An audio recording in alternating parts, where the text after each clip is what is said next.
ಎಲ್ಲರಿಗೂ ನಮಸ್ಕಾರ. KFD Kannada YouTube ಚಾನಲ್‌ಗೆ ಮತ್ತೆ ನಿಮ್ಮೆಲ್ಲರಿಗೂ ಸ್ವಾಗತ.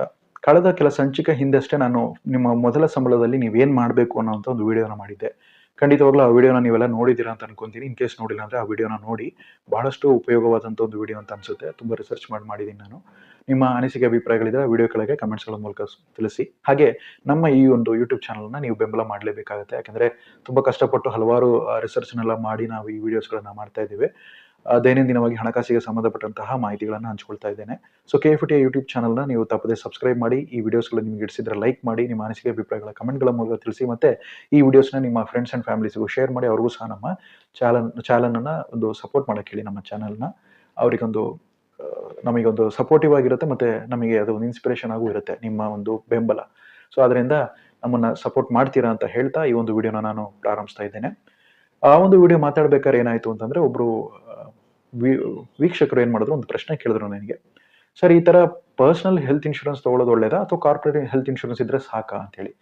ಕಾರ್ಪೊರೇಟ್ ಹೆಲ್ತ್ ಇನ್ಶೂರೆನ್ಸ್ ಯಾರು ತಗೊಂತಾರೆ, ಯಾರಿಗೆ ಅದು ಸಿಗುತ್ತೆ ಅಂತಂದ್ರೆ ಸಾಧಾರಣವಾಗಿ ಐಟಿ ಕಂಪನಿಗಳಲ್ಲಿ ಇರೋರಿಗೆ, ಕಾರ್ಪೊರೇಟ್ ಜಾಬ್ಸ್ ಅಲ್ಲಿ ಇರೋರಿಗೆ ಈ ಕಾರ್ಪೊರೇಟ್ ಹೆಲ್ತ್ ಇನ್ಶೂರೆನ್ಸ್ ಕವರ್ ಲಭ್ಯವಾಗಿರುತ್ತೆ ಅನ್ನೋ ವಿಚಾರ. ಆದ್ರೆ ಇದರಲ್ಲಿ ಕೆಲವೊಂದು ಡ್ರಾಬ್ಯಾಕ್ಸ್ ಗಳು ಇದೆ. ಅದಕ್ಕೋಸ್ಕರನೇ ನಾನು ಈ ವಿಡಿಯೋ ಮಾಡ್ತಾ ಇದ್ದೀನಿ. ಆ ಡ್ರಾಬ್ಯಾಕ್ಸ್ ಅನ್ನ ಮಿಟಿಗೇಟ್ ಮಾಡೋದಕ್ಕೆ ಅಂತಾನೆ ನಾನು ಪರ್ಸನಲ್ ಹೆಲ್ತ್ ಇನ್ಶೂರೆನ್ಸ್ ನೀವು ತಗೊಳ್ಳಿ ಅಂತ ಹೇಳ್ತಾ ಇದ್ದೀನಿ. ಸರ್, ಈಗ ವಿಷಯಕ್ಕೆ ನೇರ ಬರ್ತೀನಿ. ಸೊ ಕಾರ್ಪೊರೇಟ್ ಹೆಲ್ತ್ ಇನ್ಶೂರೆನ್ಸ್ ಅಂತ ನೋಡಿದಾಗ 3 ಮುಖ್ಯವಾದಂತ ಘಟ್ಟಗಳಿರುತ್ತೆ. ಸೊ ಕಾರ್ಪೊರೇಟ್ ಹೆಲ್ತ್ ಇನ್ಶೂರೆನ್ಸ್ ಅಲ್ಲಿ ನಿಮಗೆ ಒಂದು ವೇಳೆ ಜಾಬ್ ಲಾಸ್ ಆಯ್ತು ಅಂದಾಗ ನಿಮ್ಮ ಕಂಪನಿ ಏನು ಹೆಲ್ತ್ ಇನ್ಶೂರೆನ್ಸ್ ಕವರ್ ಕೊಟ್ಟಿರುತ್ತೋ ಅದನ್ನ ಆ ಒಂದು ಕವರ್ ಅಪ್ಲಿಕೇಬಲ್ ಆಗೋದಿಲ್ಲ. ಸೊ ಆ ಜಾಬ್ ಲಾಸ್ ಆಗಿರುವಂತ ಒಂದು ಫೇಸ್ ಅಲ್ಲಿ ನಿಮಗೆ ಯಾವುದೋ ಒಂದು ರೀತಿಯಾಗಿ ಆರೋಗ್ಯಕ್ಕೆ ಏನೋ ಒಂದು ರೀತಿಯಾದಂತ ಅಪಾಯ ಆಯ್ತು ಅಥವಾ ಆರೋಗ್ಯದಲ್ಲಿ ಏರುಪೇರಾಗಿ ಹಾಸ್ಪಿಟಲೈಸ್ ಆಗಿದ್ದೀರಾ ಅಂದಾಗ ಸೊ ಆ ಒಂದು ಸಮಯದಲ್ಲಿ ಕಾರ್ಪೊರೇಟ್ ಹೆಲ್ತ್ ಇನ್ಶೂರೆನ್ಸ್ ಅಪ್ಲಿಕೇಬಲ್ ಆಗೋದಿಲ್ಲ ಅನ್ನುವಂಥ ವಿಚಾರ. ಎರಡನೇ ಒಂದು ಅಂಶ ಏನು ಅಂತಂದ್ರೆ, ನೀವು ಕಾರ್ಪೊರೇಟ್ ಜಾಬ್ ಅಲ್ಲಿ ಸಸ್ಟೈನ್ ಆಗಿ ನಿಮ್ಮ ರಿಟೈರ್ಮೆಂಟ್ ಫೇಸ್ ತನಕ ಅದನ್ನ I mean you have survived it the job. ಆ ಜಾಬ್ ಸರ್ವೈವ್ ಆಗಿ ನೀವು ಮತ್ತೆ ರಿಟೈರ್ಡ್ ಆದ್ರಿಂದ್ಮೇಲೆ ನೆಕ್ಸ್ಟ್ ಏನಂದ್ರೆ ನಿಮ್ಮ ಒಂದು ಕಾರ್ಪೊರೇಟ್ ಹೆಲ್ತ್ ಇನ್ಶೂರೆನ್ಸ್ ಕವರ್ ಏನಿದೆ ಅದು ಅಪ್ಲಿಕೇಬಲ್ ಆಗೋದಿಲ್ಲ. ಕಂಪನಿಗೆ ಅದು ವಾಪಸ್ ಹೋಗುತ್ತೆ ಅನ್ನುವಂಥ ವಿಚಾರ. ಅದರಿಂದ ಬಹಳಷ್ಟು ಪ್ರಾಬ್ಲಮ್ ಫೇಸ್ ಮಾಡಬೇಕಾಗುತ್ತೆ. ರಿಟೈರ್ಮೆಂಟ್ ಆದಾಗ ಏಜ್ ಫ್ಯಾಕ್ಟರ್ ಇರುತ್ತೆ. ಆ ಏಜ್ ಫ್ಯಾಕ್ಟರ್ ಇಂದ ನೀವು ಇನ್ನೊಂದು ಪರ್ಸನಲ್ ಹೆಲ್ತ್ ಇನ್ಶೂರೆನ್ಸ್ ತಗೊಬೇಕು ಅಂತ ಇದ್ದೀರಾ ಅಂದಾಗ ಖಂಡಿತವಾಗಿ ನಿಮ್ಮ ಹೆಲ್ತ್ ಇನ್ಶೂರೆನ್ಸ್ ನ ಪ್ರೀಮಿಯಂ ಸ್ಪೈಕ್ ಆಗುತ್ತೆ. ಹೆಚ್ಚಿನ ಪ್ರಮಾಣದಲ್ಲಿ ಪ್ರೀಮಿಯಂನ ನೀವು ಕಟ್ಟಬೇಕಾಗುತ್ತೆ ಅನ್ನುವಂಥ ವಿಚಾರ. ಅದರಿಂದ to be on the safer side, ತುಂಬಾ ಯಂಗ್ ಏಜ್ ಅಲ್ಲೇ ನೀವು ಜಾಬ್ ಮಾಡ್ತಾ ಇದ್ದೀರಾ ಅಂದಲ್ಲಿ ಆದಷ್ಟು ಬೇಗ ಪರ್ಸನಲ್ ಹೆಲ್ತ್ ಇನ್ಶೂರೆನ್ಸ್ ನೀವು ಮಾಡ್ಕೊಡಿ ಅನ್ನೋದು ನನ್ನ ಒಂದು ವೈಯಕ್ತಿಕವಾದಂಥ ಒಂದು ರೆಕಮೆಂಡೇಶನ್. ಹಾಗೆ ಜಾಬ್ ಚೇಂಜ್ ಅಥವಾ ಟ್ರಾನ್ಸಿಷನ್ ಪೀರಿಯಡ್ ಅಂತ ಇದೆ. ಸೊ ಜಾಬ್ ಚೇಂಜ್ ಅಥವಾ ಟ್ರಾನ್ಸಿಷನ್ ಪೀರಿಯಡ್ ಅಂದ್ರೆ ಒಂದು ಕೆಲಸ ನಿಮ್ಮ ಒಂದು ಐಟಿ ಕಂಪನಿಯಿಂದ ಇನ್ನೊಂದು ಕಂಪನಿಗೆ ನೀವು ಟ್ರಾನ್ಸ್ಫರ್ ಆಗಿರ್ತೀರಾ ಅಥವಾ ಜಾಬ್ ಚೇಂಜ್ ಆಗಿರುತ್ತೆ. ಆಗ ಟ್ರಾನ್ಸಿಷನ್ ಫೇಸ್ ಅಂತ ಇರುತ್ತೆ. ಟ್ರಾನ್ಸಿಷನ್ ಪೀರಿಯಡ್ ಅನ್ನೋ 1 ತಿಂಗಳು 2 ತಿಂಗಳು ಆ ಒಂದು ಟೈಮಲ್ಲಿ ಏನೋ ಒಂದು ಅಹಿತಕರ ಘಟನೆಯಿಂದನೋ ಅಥವಾ ಯಾವುದೋ ಒಂದು ಪ್ರಾಬ್ಲಮ್ ಇಂದ, ಒಂದು ಸಿಕ್ನೆಸ್ ಇಂದ, ಡಿಸೀಸ್ ಇಂದ ನಿಮಗೆ ಬಳಲ್ತಾ ಇದ್ದೀರಾ, ಹಾಸ್ಪಿಟಲೈಸೇಷನ್ ಆಗಿದ್ದೀರಾ ಅಂದಾಗ ನಿಮ್ಮ ಒಂದು ಪ್ರೀವಿಯಸ್ ಕಂಪನಿ, ಪ್ರೀವಿಯಸ್ ಎಂಪ್ಲಾಯರ್ ಅಥವಾ ಕಾರ್ಪೊರೇಟ್ ಹೆಲ್ತ್ ಇನ್ಶೂರೆನ್ಸ್ ಪ್ರೊವೈಡರ್ ಯಾರಿದಾರೋ ಅವರು ಬಂದ್ಬಿಟ್ಟು ನಿಮ್ಗೆ ಆ ಕ್ಲೇಮ್ ಅನ್ನ ಕೊಡೋದಿಲ್ಲ. ನಿಮ್ಮ ಸ್ವಂತ ಪಾಕೆಟ್ ಇಂದಾನೆ ಹಣ ಖರ್ಚಾಗುತ್ತೆ ಅನ್ನುವಂಥ ವಿಚಾರ. ಸೊ ಅದನ್ನು ಸಹ ನೀವು ಯೋಚನೆ ಮಾಡಬೇಕಾಗುತ್ತೆ. ಸೊ ಆಯ್ತು. ಸೊ ಇದನ್ನೆಲ್ಲದನ್ನು ನೀವು ಓವರ್ಕಮ್ ಮಾಡ್ಬೇಕಂದ್ರೆ ಪರ್ಸನಲ್ ಹೆಲ್ತ್ ಇನ್ಶೂರೆನ್ಸ್ ತಗೊಳ್ಳೋದು ತುಂಬಾ ಉತ್ತಮವಾದಂಥ ಒಂದು ಡಿಸಿಷನ್ ಆಗಿದೆ. ಸರಿ, ಈಗ ಪರ್ಸನಲ್ ಹೆಲ್ತ್ ಇನ್ಶೂರೆನ್ಸ್ ಹತ್ರನೇ ಹೋಗೋಣ. ಹೇಗೆ ನಾವು ತಗೊಬೇಕು, ಯಾವ ಫ್ಯಾಕ್ಟರ್ಸ್ ನ ಕನ್ಸಿಡರ್ ಮಾಡಬೇಕು ಅಂತ ನಾವು ಫಸ್ಟ್ ತಿಳ್ಕೊಳ್ಳೋಣ.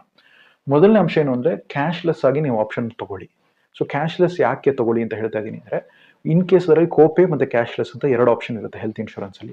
ನೀವು ಕೋಪೇ ಮೋಡಿಗೆ ಹೋಗ್ತಾ ಇದ್ದೀರಾ ಅಂದ್ರೆ ನಿಮ್ಮ ಜಾಬ್ ಸೆಕ್ಯೂರ್ ಆಗಿದೆ, ನೀವು ಒಂದು ಗವರ್ಮೆಂಟ್ ಎಂಪ್ಲಾಯ್ ಆಗಿದ್ದೀರಾ ಅಂದ್ರೆ ನೆಕ್ಸ್ಟ್ ತಿಂಗಳು ನಿಮಗೆ ಸಂಬಳ ಬರೋದು ಒಂದು ಗ್ಯಾರಂಟಿ. ಅದರಲ್ಲಿ ಯಾವುದೇ ರೀತಿಯಾದಂತಹ ಸಮಸ್ಯೆ ಇಲ್ಲ, ಕಸಿವಿಸಿಗಳಿಲ್ಲ. ಹಾಗಿರ್ಬೇಕಾದ್ರೆ ಕೋಪೇ ಮೋಡಲ್ಲಿ ಏನ್ ಮಾಡ್ತೀರಾ ಅಂತಂದ್ರೆ, ಸ್ವಲ್ಪ ಹಣ ನೀವು ಕೊಡ್ತೀರಾ, ಸ್ವಲ್ಪ ಹಣ ಇನ್ಶೂರೆನ್ಸ್ ಕಂಪನಿ ಕೊಡುತ್ತೆ. ಅದ್ರ ಮೂಲಕ ನಿಮ್ಮ ಮೆಡಿಕಲ್ ಎಕ್ಸ್ಪೆನ್ಸಸ್ ನ ಮ್ಯಾನೇಜ್ ಮಾಡುವಂತ ಒಂದು ಪ್ರಾಸೆಸ್. ಸೊ ಸ್ವಲ್ಪ ಹಣ ನೀವು ಕಟ್ಟೋದನ್ನ ಕ್ರೆಡಿಟ್ ಕಾರ್ಡ್ ಮೂಲಕ ಕಟ್ಬಿಟ್ಟು ಮುಂದಿನ ತಿಂಗಳು ನಿಮಗೆ ಬರುವಂತ ಒಂದು ಸಂಬಳದಲ್ಲಿ ಕ್ರೆಡಿಟ್ ಕಾರ್ಡ್ ಬಿಲ್ ಅನ್ನ ನೀವು ಕಟ್ಬಿಡ್ಬೋದು. ಸೊ ಅದರಿಂದ ಕೋಪೆ ಅನ್ನೋದು ಒಂದು ಸೇಫ್ಟಿ ನೆಟ್ ಆಗಿರುತ್ತೆ for the people who are in the government sector. ಅದೇ ರೀತಿ ಕ್ಯಾಶ್ಲೆಸ್ ಅವ್ರು ಯಾರಿಗೆ ಅದು ಅನುಕೂಲ ಆಗುತ್ತೆ ಅಂದ್ರೆ, ಖಂಡಿತವಾಗ್ಲೂ ನಾನ್ ಗವರ್ಮೆಂಟ್ ಅಲ್ಲಿ ಇರೋರು, ಪ್ರೈವೇಟ್ ಸೆಕ್ಟರ್ ಅಲ್ಲಿ ಇರೋರಿಗೆ ಬಹಳಷ್ಟು ಅನುಕೂಲ ಆಗೋದು ಕ್ಯಾಶ್ಲೆಸ್ ಇನ್ಶೂರೆನ್ಸ್ ತಗೊಳ್ಳೋದೇ ಸೂಕ್ತವಾದಂತ ಒಂದು ಸಲಹೆ ಅಂತ ಹೇಳ್ಬೋದು.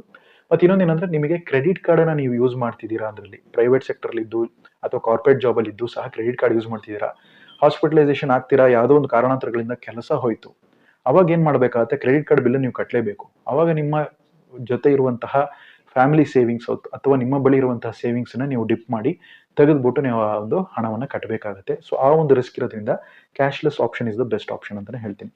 ಎರಡನೇ ಅಂಶ ಏನಂದ್ರೆ, ಕ್ಲೇಮ್ ಸೆಟಲ್ಮೆಂಟ್ ರೇಷಿಯೋ. ಸೊ ಆದಷ್ಟು ಜಾಸ್ತಿ ಇರಬೇಕು ಕ್ಲೇಮ್ ಸೆಟಲ್ಮೆಂಟ್ ರೇಷಿಯೋ ಅನ್ನೋದು. ಸೊ ಯಾವ ಇನ್ಶೂರೆನ್ಸ್ ಕಂಪನಿಯ ಕ್ಲೇಮ್ ಸೆಟಲ್ಮೆಂಟ್ ರೇಷಿಯೋ ಜಾಸ್ತಿ ಇದೆಯೋ ಪ್ರಿಫರೇಬಲಿ ಅದು ಸೂಟಬಲ್ ಆಗಿರುತ್ತೆ ಅನ್ನುವಂಥ ವಿಚಾರ. ಅದು ಒಂದು ಫ್ಯಾಕ್ಟರ್ ಆಗಿದೆ ನೀವು ಇನ್ಶೂರೆನ್ಸ್ ಬೈ ಮಾಡೋದಕ್ಕೆ.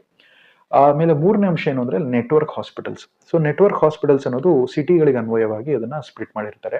ಟೈರ್ 1, ಟೈರ್ 2, ಟೈರ್ 3 ಸಿಟೀಸ್ ಅಂತ ಇದೆ. ಸೊ ಟೈರ್ 1 ಸಿಟೀಸ್ ಅಂದ್ರೆ ಮೆಟ್ರೋಪಾಲಿಟನ್, ಕಾಸ್ಮೋಪಾಲಿಟನ್ ಸಿಟೀಸ್ ಅಂತ ನಾವೇನೇನು ಕರಿತೀವೋ, ಸೊ ಅವೆಲ್ಲ ಟೈರ್ 1 ಕ್ಯಾಟಗರಿಯಲ್ಲಿ ಬರುತ್ತೆ.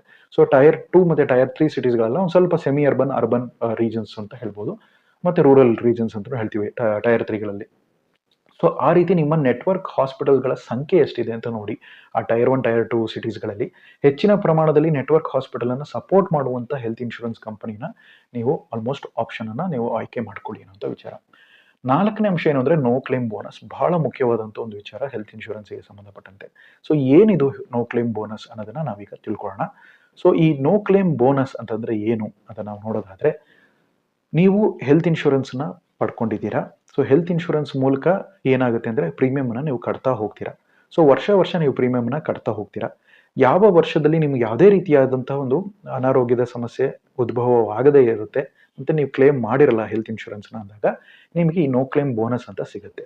ಸೊ ಆ ನೋ ಕ್ಲೇಮ್ ಬೋನಸ್ಸಿನ ಒಂದು ಬೆನಿಫಿಟ್ ಏನು ಅಂತಂದ್ರೆ, ನಿಮಗೆ ಮುಂದಿನ ವರ್ಷ ಕಟ್ಟುವಂತಹ ಪ್ರೀಮಿಯಮಿನ ಒಂದು ಹಣ ಏನಿದೆ, ಪ್ರೀಮಿಯಂ ದರ ಏನಿದೆ, ಅದರಲ್ಲಿ ನಿಮಗೆ ಡಿಸ್ಕೌಂಟ್ ಸಿಗುತ್ತೆ ಅನ್ನೋ ವಿಚಾರ. ಅದಕ್ಕೆ ನಾನು ಹೇಳ್ತಾ ಇದ್ದೆ, ಈ ಕಾರ್ಪೊರೇಟ್ ಹೆಲ್ತ್ ಇನ್ಶೂರೆನ್ಸ್ ಹೊಂದಿರೋರು ಖಂಡಿತವಾಗ್ಲೂ ಹೆಲ್ತ್ ಇನ್ಶೂರೆನ್ಸ್ ತಗೊಳ್ಳಿ, ಪರ್ಸನಲ್ ಹೆಲ್ತ್ ಇನ್ಶೂರೆನ್ಸ್ ಅಂತ. ಯಾಕೆಂದ್ರೆ ಈ ನೋ ಕ್ಲೇಮ್ ಬೋನಸ್ನ ಬೆನಿಫಿಟ್ ಸಿಗುತ್ತೆ. ಇನ್ ಕೇಸ್ ನಿಮಗೆ ಯಾವುದೇ ರೀತಿಯಾಗಿ ಕಾರ್ಪೊರೇಟ್ ಹೆಲ್ತ್ ಇನ್ಶೂರೆನ್ಸ್ ಅನ್ನ ಯೂಸ್ ಮಾಡಿಲ್ಲ, ನಿಮಗೆ ರಿಟೈರ್ಮೆಂಟ್ ಆಯಿತು ಅಥವಾ ಜಾಬ್ ಲಾಸ್ ಆಯಿತು ಅಥವಾ ಜಾಬ್ ಚೇಂಜೇ ಆಯಿತು ಅಂದಾಗ, ಆ ಒಂದು ಅವಧಿಯಲ್ಲಿ ಏನೇ ಅನಾರೋಗ್ಯದ ಒಂದು ಸಮಸ್ಯೆಗೆ ನೀವು ಬಳಲ್ತಾ ಇದ್ದೀರಾ ಅಥವಾ ಆ ಒಂದು ಸಿಚುವೇಶನ್ಗೆ ತಳ್ಳಲ್ಪಟ್ಟಿದ್ದೀರಾ ಅಂದಾಗ, ಈ ನೋ ಕ್ಲೇಮ್ ಬೋನಸ್ಸಿನ ಒಂದು ಆಡ್ ಆನ್ ಅಡ್ವಾಂಟೇಜ್ ಇಂದ ಹಲವು ವರ್ಷ ನೀವು ಪ್ರೀಮಿಯಂ ಕಟ್ಟಿ ಕ್ಲೇಮ್ ಅಲ್ಲಿ ರಿಯಾಯಿತಿ ಪಡ್ಕೊಳ್ಳೋದ್ರಿಂದ, ಅಂದ್ರೆ ಪ್ರೀಮಿಯಂನಲ್ಲಿ ರಿಯಾಯಿತಿ ಪಡ್ಕೊಳ್ಳೋದ್ರಿಂದ ಅದು ನಿಮಗೆ ಆಡ್ ಆನ್ ಅಡ್ವಾಂಟೇಜ್ ಆಗುತ್ತೆ. ಮತ್ತೆ ಕವರ್ ಸಹ ಜಾಸ್ತಿ ಆಗುತ್ತೆ. ನೀವು ಕ್ಲೇಮ್ ಅನ್ನ ಪಡ್ಕೊಳ್ಳದೆ ಇದ್ದೀರಾ ಅಂದಾಗ ನಿಮ್ಮ ಇನ್ಶೂರೆನ್ಸ್ ಕವರ್ ಅನ್ನು ಸಹ ಇನ್ಶೂರೆನ್ಸ್ ಕಂಪನಿ ಜಾಸ್ತಿ ಮಾಡುವಂತ ಆಪ್ಷನ್ಸ್ಗಳಿರುತ್ತೆ. ಅದನ್ನು ಸಹ ನೀವು ಬಳಸ್ಕೊಬಹುದು ನಿಮ್ಮ ಅಡ್ವಾಂಟೇಜಿಗೆ ಅಂತ.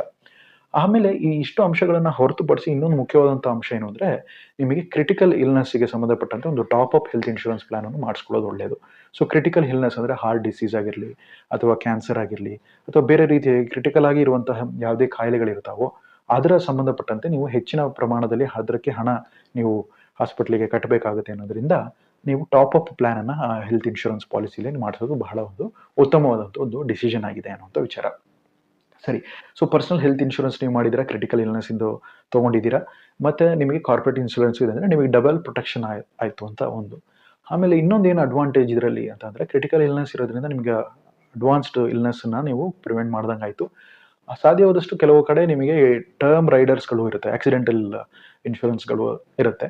ಸೊ ಅದು ಸಹ ನೀವು ಬೇಕಾದ್ರೆ ತಗೊಬಹುದು, ಇಲ್ಲಾಂದ್ರೆ ಬೇಡ. ಕ್ರಿಟಿಕಲ್ ಇಲ್ನೆಸ್ ಅಲ್ಲೇ ಕೆಲವೊಂದು ಬಾರಿ ಅದು ಕವರು ಆಗಿರುತ್ತೆ. ನಿಮ್ಮ ಟರ್ಮ್ ಇನ್ಶೂರೆನ್ಸ್ ಪಾಲಿಸಿಯಲ್ಲೂ ಸಹ ಆಕ್ಸಿಡೆಂಟಲ್ ಬೆನಿಫಿಟ್ ಸಹ ಕವರ್ ಆಗಿರೋದ್ರಿಂದ ನಿಮಗೆ ಹೆಚ್ಚಿನ ಪ್ರಮಾಣದಲ್ಲಿ ರೈಡರ್ಸ್ ತಗೊಬೇಕು ಅನ್ನುವಂಥ ಅವಶ್ಯಕತೆ ಇರೋದಿಲ್ಲ. ಸೊ ಹಾಗಿದೆ ಅಂತಂದ್ರೂ ಸಹ ನೀವು ಎಕ್ಸ್ಟ್ರಾ ಕಾಶಿಯಸ್ ಆಗಿ ಇದ್ದೀರಿ ಅಂತಂದ್ರೆ ಖಂಡಿತ ತಗೊಳ್ಳಿ, ಅದರಲ್ಲಿ ತಪ್ಪೇನಿಲ್ಲ. ಅದು ನಿಮ್ಮ ಒಂದು ಚಾಯ್ಸ್, ನಿಮ್ಮ ಒಂದು ಸೆಲೆಕ್ಷನ್ಗೆ ಬಿಟ್ಟಿದ್ದು. ಸೊ ನಿಮಗೆ ಹೆಲ್ತ್ ಇನ್ಶೂರೆನ್ಸ್ ತಗೊಬೇಕು, ಹೇಗೆ ನನಗೆ ಗೊತ್ತಾಗ್ತಾ ಇಲ್ಲ, ಅದು ಗೈಡೆನ್ಸ್ ನಿಮಗೆ ಬೇಕು ಅಂದ್ರೆ ಖಂಡಿತವಾಗ್ಲೂ ನಾನು ನಮ್ಮ ವಿಡಿಯೋ ಕೆಳಗೆ ಲಿಂಕ್ ಹಾಕಿದ್ದೀನಿ. ಅದರಲ್ಲಿ ನಮ್ಮದೇ ಆದಂಥ ಒಂದು URL ಲಿಂಕ್ ಇದೆ, ವೆಬ್ಸೈಟ್ ಇದೆ. ಅದರಲ್ಲಿ ನಿಮ್ಮ ಅನಿಸಿಕೆಗಳನ್ನ ಅಥವಾ ನಿಮ್ಮ ಒಂದು ಕ್ವೇರಿ ಏನೇ ಇದ್ರೂ ಸಹ ನಿಮ್ಮ ಡೀಟೇಲ್ಸ್, ಪರ್ಸನಲ್ ಡೀಟೇಲ್ಸ್ನ ತಗೊಂಡು ಅದಕ್ಕೆ ಸಂಬಂಧಪಟ್ಟಂತೆ ಮಾಹಿತಿಗಳನ್ನ ಕಲೆಕ್ಟ್ ಮಾಡಿ ನಿಮಗೆ ಸೂಕ್ತವಾದಂಥ ಪ್ಲಾನ್ ಏನು ಅನ್ನೋದನ್ನ ನಾವು ರೆಕಮೆಂಡ್ ಮಾಡ್ತೀವಿ, ರೆಫರ್ ಮಾಡ್ತೀವಿ. ಖಂಡಿತವಾಗ್ಲೂ ಆ ಲಿಂಕ್ನ ನೀವು ಬಳಸ್ಕೊಂಡು ನಿಮ್ಮ ಕ್ವೇರೀಸ್ ಏನಾದ್ರು ಇದ್ರೆ ಸಹ ನಮ್ಮ ಹತ್ರ ನೀವು ಕೇಳಬಹುದು ಅಂತ ಹೇಳ್ತಾ, ಇದು ನಿಮಗೆ ಹೆಲ್ತ್ ಇನ್ಶೂರೆನ್ಸ್ಗೆ ಸಂಬಂಧಪಟ್ಟಂತ ಮಾಹಿತಿ. ಇದರಲ್ಲಿ ಯಾವುದೇ ರೀತಿಯಾದಂಥ ಸಂದೇಹಗಳೇನಾದ್ರು ಇದ್ರೂ ಸಹ ನೀವು ಐದರ್ ಲಿಂಕ್ ಮೂಲಕ ನಿಮ್ಮ ಪ್ರಶ್ನೆಗಳನ್ನ ಕೇಳಬಹುದು ಅಥವಾ ನೇರವಾಗಿ ನೀವು ಪಬ್ಲಿಕ್ ಆಗಿ ಸಹ ಕಮೆಂಟ್ಗಳ ಮೂಲಕ ನಿಮ್ಮ ಕ್ವೇರೀಸ್ಗಳನ್ನ ನೀವು ಕೇಳಬಹುದು ಅನ್ನೋಂಥ ವಿಚಾರ. ಸೊ ಮೇಜರ್ ಆಗಿ ಒಬ್ಬ ವ್ಯಕ್ತಿ ಎಂಪ್ಲಾಯಬಲ್ ಆಗಿದ್ದಾರೆ ಅಂತಂದಾಗ, ಕೆಲಸದಲ್ಲಿದ್ದಾರೆ ಅಂದಾಗ ಹೆಲ್ತ್ ಇನ್ಶೂರೆನ್ಸ್ ದೊಡ್ಡ ಒಂದು ಮುಖ್ಯವಾದಂಥ ಒಂದು ಭಾಗ ಆಗಿದೆ ಅನ್ನುವಂಥ ವಿಚಾರ. ಆದ್ರಿಂದ ಮ್ಯಾಕ್ಸಿಮಮ್ ಇದನ್ನೆಲ್ಲ ನೀವು ಗಮನಿಸಿ ಈ ರೀತಿಯಾದಂತಹ ಒಂದು ವಿಷಯಕ್ಕೆ ಸಂಬಂಧಪಟ್ಟಂತೆ ಯಾವ್ಯಾವ ಡಿಸಿಷನ್ಸ್ ಅನ್ನು ತಗೊಬೇಕು ಮತ್ತೆ ಎಲ್ಲಾ ಮಾಹಿತಿಗಳನ್ನು ಇಲ್ಲಿ ನಾನು ಹಂಚ್ಕೊಂಡಿದ್ದೀನಿ. ಸೊ ಅದನ್ನ ನೋಡ್ಬಿಟ್ಟು ಸೂಕ್ತವಾದಂಥ ಒಂದು ನಿರ್ಧಾರವನ್ನ ನೀವು ತಗೊಳ್ಳಿ. ಹೆಲ್ತ್ ಇನ್ಶೂರೆನ್ಸ್ ತಗೊಳ್ಳದೆ ಇರಬೇಡಿ. ಯಾಕಂದ್ರೆ ನೀವು ಹೆಲ್ತ್ ಇನ್ಶೂರೆನ್ಸ್ ತಗೊಳ್ದೇನೆ ಹಾಗೆ ಇದ್ರೆ ಸಹ ನಿಮ್ಗೇನಾಗುತ್ತೆ, ನಿಮ್ಮ ಪಾಕೆಟ್ ಮನಿಯಲ್ಲಿ ಅಂದ್ರೆ ನಿಮ್ಮ ಹಣದಲ್ಲಿ ಖರ್ಚು ಜಾಸ್ತಿ ಆಗ್ತಾ ಹೋಗುತ್ತೆ. ನೀವು ಕೂಡಿಟ್ಟಂತ ಸೇವಿಂಗ್ಸ್ ಮೇಲೆ ದೊಡ್ಡ ಒಂದು ಪರಿಣಾಮ ಅದು ಬೀರುತ್ತೆ. ಮತ್ತೆ ಮೆಡಿಕಲ್ ಎಕ್ಸ್ಪೆನ್ಸಸ್ ನಾವು ನೋಡಿದ್ರೆ, ಇನ್ಫ್ಲೇಷನ್ ನೋಡಿದ್ರೆ ಇಂಡಿಯಾದಲ್ಲಿ ಸರಿಸುಮಾರಾಗಿ 11% ಇದೆ. ಅಂದ್ರೆ ಪ್ರತಿ ವರ್ಷನೂ ಆ ಮೆಡಿಕಲ್ ಎಕ್ಸ್ಪೆನ್ಸಸ್ ಅನ್ನೋದು ಜಾಸ್ತಿ ಆಗ್ತಾನೆ ಇದೆ ಅನ್ನುವಂಥ ಒಂದು ವಿಚಾರ. ಸೊ ಈ ಒಂದು ಸಂಗತಿಯಲ್ಲಿ, ಈ ಪರಿಸ್ಥಿತಿಯಲ್ಲಿ ನೀವು ನಿಮ್ಮ ಪರ್ಸನಲ್ ಆಗಿರುವಂಥ ಸೇವಿಂಗ್ಸ್ನ ಅಥವಾ ನಿಮ್ಮ ಬಳಿ ಇರುವಂತಹ ಇನ್ವೆಸ್ಟ್ಮೆಂಟ್ ಅನ್ನ ನೀವು ಲಿಕ್ವಿಡೇಟ್ ಮಾಡಿಕೊಂಡು ಇದಕ್ಕೆ ನೀವು ಖರ್ಚು ಮಾಡಕ್ಕೆ ಹೋಗಬೇಡಿ.